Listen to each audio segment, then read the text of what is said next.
Hi guys, welcome back to my channel, Perpetual here. If you're new, you're warmly welcome. And thank you all so much for joining me today as I make some amazing yam balls. Nice and crunchy on the outside and nice and fluffy on the inside. The amazing combination that you are sure to enjoy. Come along and let's get started.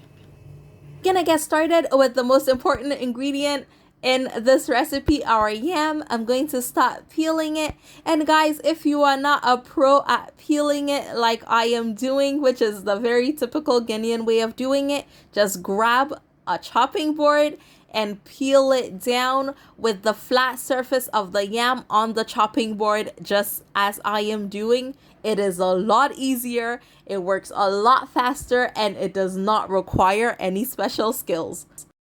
And once I'm done, I'm going to continue on the chopping board and I'm going to cut my yam into cubes to allow it to cook a lot faster. And I'm making a big batch so that my kids can have some for lunch as well. Now guys, I showed peeling the yam with the chopping board because from one of my videos, the yam chips and pork chops video, I got a question in my DM about how you treat a yam, like how you actually cook with it, how you peel it and all of that, because the person who sent it had never done it before. So I figured for this recipe, I could show a little bit of that to make handling it a lot easier. So after getting it in the cubes, you want to give it a quick rinse in the water. And I always like to start cooking my yam in hot water. So I just take water from the kettle, put it into my pot, add a little bit of salt, and then get my yam in there, cover it up, and allow it to cook. While our yam cooks, I'm going to start with chopping some habanero peppers and some onions that I'm going to be using in my yam balls. And I'm also going to be needing some breadcrumbs, and I didn't have any stored, so I'm going to make a bit right now. So all I'm doing is taking some stale bread and getting it into my grinder, and I'm going to grind it in batches and just pour it out. And it has a little bit of a brownish color to it because I am using the crust and the actual bread. If you want a very white color, take off the crust before you get it in the blender. And it is as easy as that. You have breadcrumbs. You can make it as chunky or as smooth as you'd like. And for the yam, once it comes out, I'm going to allow it to cool and then I'm going to start mashing it. There are a few ways you can do this. You can start by using a spoon or a spatula or anything that you have that can break it apart. You can also try a fork. It will take a little bit longer if you use any of these two methods, but it will work. Once it is cool, you can also use a potato masher or a pastry cutter. I do not have a pastry cutter, so I'm using a potato masher. If you do not have any of these, our all trusted tapoli or eta will work very well. It actually works the best out of all of the ones that I showed you. And then I'm going to add about half a clove of garlic, as well as my habanero peppers and my onions into my yam. So once these ingredients go in, I am also going to add a little bit of red chili flakes because your girl likes a little bit of spice in everything. And of course, you guys know that butter makes everything better. So I'm adding a few tablespoons of butter as well, and I'm going to get it nice and mixed all together. Again, with the potato masher, just get everything together. Now, of course, it does take a little bit of elbow grease because yam is a lot firmer than potatoes, but it is totally worth it in the end. And after getting it together, I'm going to go ahead and add a little bit of black pepper for some extra flavor. And I'm going to start adding my evaporated milk in bits.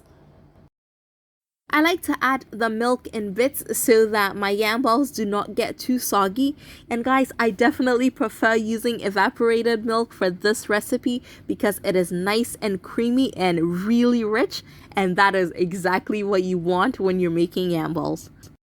Now today I'm making plain yam balls, but be sure to try it. You can stuff it with cheese, you can add some corned beef to it, you can stuff it with meatballs, you can actually try it with bacon as well. I've done that before and it was amazing. Once I get the amount of milk that I want in there and the dough comes together nicely, I am just going to give it a quick stir and use a tablespoon of my measuring cups to form the yam balls. I like to do this so that I can keep the sizes relatively the same.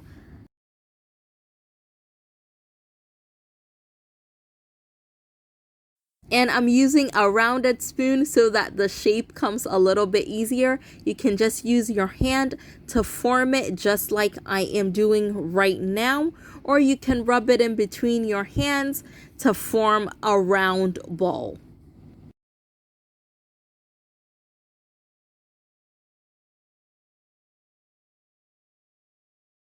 Another easy way of making it, although you will not get a ball per se, you'll get more of a semicircle, is just to use the measuring spoon to form the rounded bit. And instead of just forming it into a ball, just leave it as is and just clean around the edges. So you have a flat bottom, but you have a rounded top. It is a very easy way of getting your shapes nice and precise.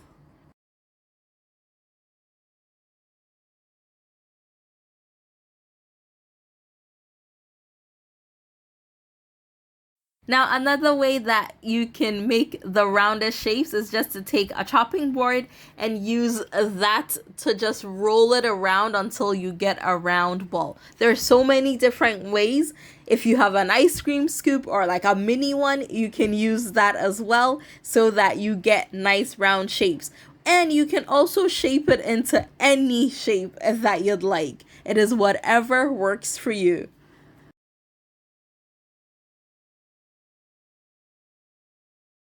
And you can also use the spoon to try and make it rounder while you rub it in between your palm and the spoon.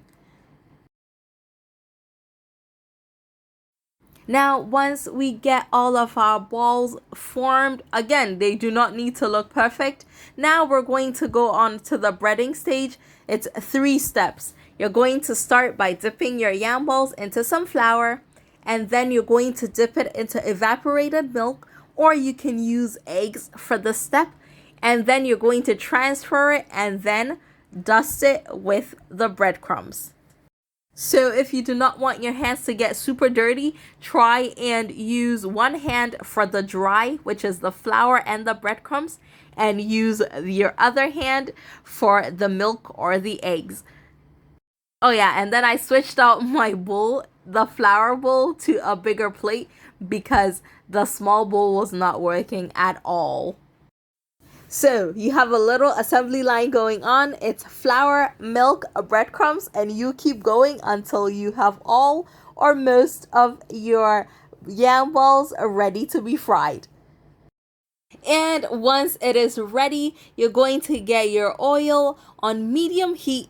Keep in mind, guys, that the yam is cooked, the breadcrumbs you can eat as is. So all you're trying to achieve by frying it is a nice light golden brown color and some crunch. So you do not want the heat so high that it just burns on you. And you also don't want it too low that your yam balls just absorb a lot of the oil.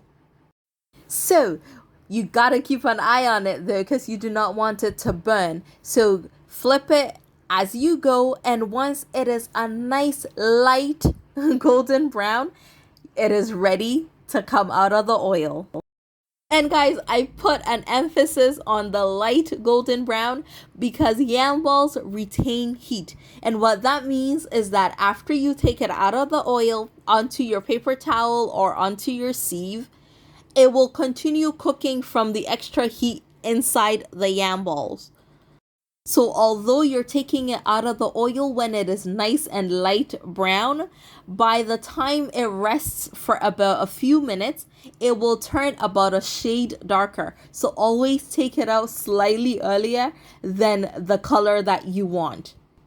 And of course, to be able to get it nice and crunchy on the outside, be sure to fry it a few at a time. You do not want to overcrowd your pan so that you get this nice golden brown and crunchy exterior and super fluffy on the inside. Now guys, I am putting together an amazing trio. Do not knock it until you tried it. You need some bell peppers and some onions, or some onions and tomatoes, or you can use all three. With a little bit of my chili sauce, I'm going to leave a link in the description box, and a little bit of barbecue sauce or some ketchup.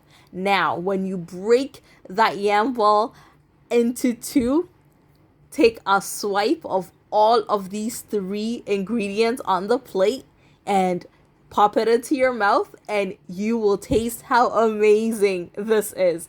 Again, don't knock it until you tried it. Let me know in the comment section when you do try it. And of course, I had to break it apart again for you to take a look at how fluffy it looks on the inside, and the outer layer is nice and crunchy. It is an amazing combination of flavors and textures that you are sure to love. And that's it, my loves. If you enjoyed this video, please be sure to give me a thumbs up, and remember to tell a friend about my amazing channel, and I will see you all again very soon. And thank you all so much for coming along with me on this delicious journey. I'll see you all again very soon. Take care. Bye.